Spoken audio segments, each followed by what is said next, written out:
cooking system, no? Or you like to have a bakery, or you like to produce sandias, or you like to do mangoes, no? So fine, the people went in with their own capital. They got capacity building from them own capacity, but also brought from the different. They got instruction, they got administrative abilities, financing from their own money, and finally they got a little, very small part of the money. A key issue was microinsurance beside the microfinance, because it's a very hazard-prone region, so microinsurance was crucial. But one of the key issues was it was my money. So it was an enormous internal control. And we compared it with, for instance, World Bank project, and we compared it with governmental project. All of them failed. This project didn't fail because it was my own money within. So I cared about. And then the execution, auditing, internally, externally, evaluation, reprogrammation, and then, for instance, here we have one case. You can see it, a very small, starting in 2001, now 2007.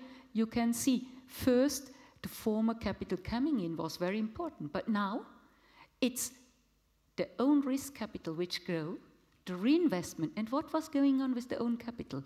They got it for free to improve their housing facilities. Now, life quality improved, health improved, dignity improved. With the saving, they could do another micro business, you know. They have learned how to deal with the financial system, so they got involved. And now, it's about 180,000 people who, in different villages, with very small business, got consolidated.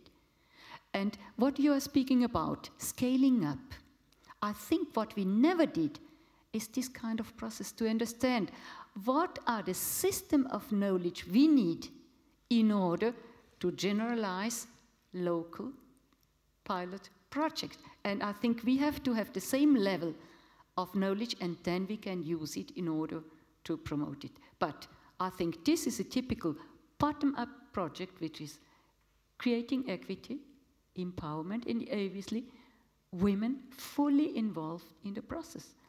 And the third thing linked here is, and that we have to care about normally, the chronic undernourishment, specifically in indigenous society, where we have very scarce resources, is bringing children into, before being birthed, into a process of brain damages. To avoid this through a process of concrete, perfect feeding and health condition gives them a chance to come out. So we can avoid a perverse poverty system, and we can bring it into a positive, constructive way. And this is obviously an enormous equity process at regional level, but also in gender terms. Thank you. I actually want to interrupt our conversation here and open it up to you all, and actually begin this dialogue asking you a similar question as I asked the panelists when we started, and that is, tell me an issue that you feel like hasn't been raised yet, that we need to think about when it comes to equity. Pose it as a question, pose it as a commentary. We'll collect a few comments and then bring that back to the panel so we can start to engage. And if you want to speak, there's some volunteers with microphones in the back, but if you sit in the front row, you have the benefit of access to technology, namely microphones. So just push the buttons long enough and wait 2 seconds and it'll start. So anyone would like to add an issue we haven't brought up yet that really needs to be brought into this discussion? Yes, please. Yes, one issue I think it hasn't been brought is the notion that sometimes governments and institutions that are benefiting from poverty can be like an obstacle to ending a situation that is not equitable, but there is an interest, I think, or there are interests on the part of some groups on maintaining a situation of poverty. No? Yes, very good. Thank you. Others? Yes, please. Yes, regarding the issue that was brought up, that little attention is usually paid to anthropological analysis. I think the key factor there is time, because it takes a lot of time to understand what a community wants and what a community needs, and it takes a lot of time to understand what are the local institutions already in place. And oftentimes, development projects or environmental projects are very time limited. They usually have 2-3 years for implementation. Donors want to see results the first year, and ideally, the first year you should report, yes, I came and talked to people, and now I know them better, and hopefully next year we'll know what to do. But of course, donors will not accept that at all, and so time is definitely a big problem.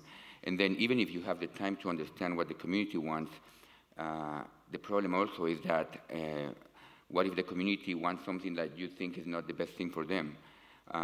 Oftentimes in Guatemala, where I'm from, if you ask the community what they want to be happier, for the happiness factor, they would answer that they want a stadium, a soccer stadium, because that would make them happy, even though their children are dying, even though they have dirty water, but the soccer stadium is #1 priority.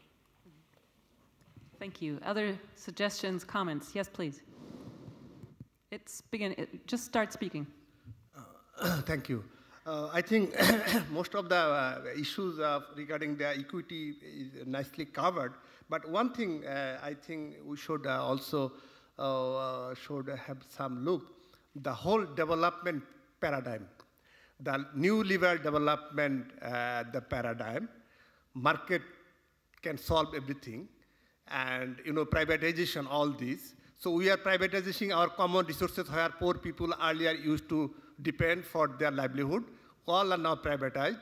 All water resources are privatized, forest privatized, land privatized, and market can solve all problems, which is our main, what is we call Washington consensus or new liberal development policy, that market can solve all problems. So now you can see that now we realize after the crisis that no, market is not the only solution. We need many other actors for that. So, but last 3 decades we pursued this, and even many countries' government became weak. They could not do any social activities, and market actors now again taking subsidy from government to sustain their wealth, not the poor people. So I think we have to think whole development philosophy, development paradigm, and to, in fact, if we want to real equity. Otherwise, this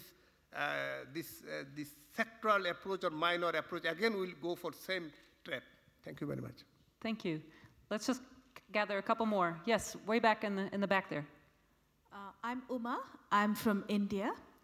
And I would like to share an experience that we have with public-private partnership, where equity has come from the private partner as management, and the local government takes over. We take over the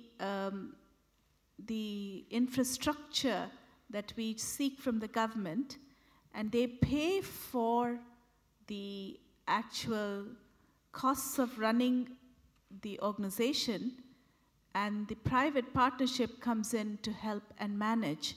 So I think, locally, if you have such initiatives where management is taken over by a private area and the resources are the government, and you work together as a public-private partnership, I have a feeling that the global equity needs are then localized and yet met in that way. Thank you. Thank you very much. One more, maybe. Well, while you think, I'm going to put one question back to you, that just to amplify one of the points, the last 2 points that were just made. And that is, when we try to empower, develop local communities,